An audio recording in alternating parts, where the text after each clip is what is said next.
Christian Cockcroft. I'm the General Counsel and the Data Protection Officer for the SoloProtect group. Personal safety solutions traditionally encompass everything from a lone worker solution all the way up to your body-worn video technology. Traditionally, these solutions have been viewed differently. So a lone worker solution is traditionally about using technology to mitigate someone's personal or social risk.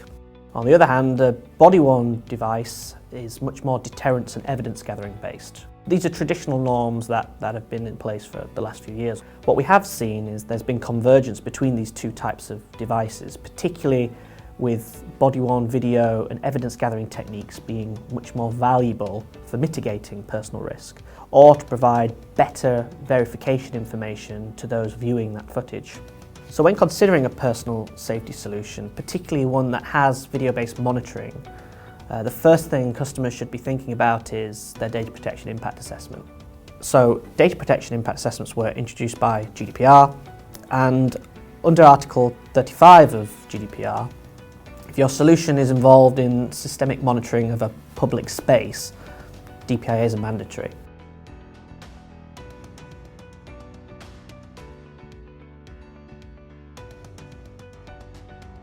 Even if you're not monitoring public space, the type of information and the sensitivity of the data that you can capture from any form of video-enabled device pretty much makes DPIA mandatory. The fundamental thing customers should consider is a DPIA for deploying a solution will differ for every single customer. And there's a range of factors the customer should consider when working out how that solution should work. Firstly, customers should consider where the device is going to be deployed. Is it going to be deployed in a commercial setting, perhaps a public setting, or even in a residential setting?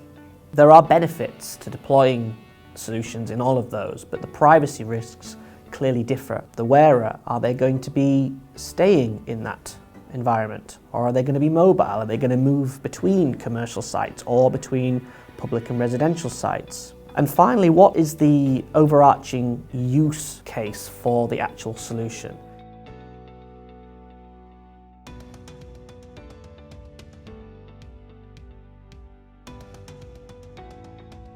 Is the individual someone who might be in some form of authoritative capacity? The public perception around the use of these types of technologies we've seen does depend on what role that user is performing.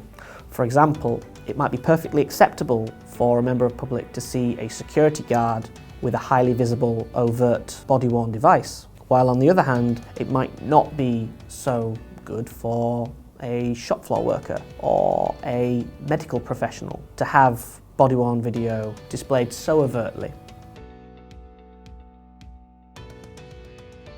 In addition to DPIAs, there's a range of other requirements which companies have to be aware of when deploying the solutions. There is what we call the Surveillance Camera Commission's Codes of Practice, and a number of customers we've seen are actually starting to become certified to those codes of practice. And finally, there's the BS 8593 standard, which is the British standard for deploying body-worn video solution.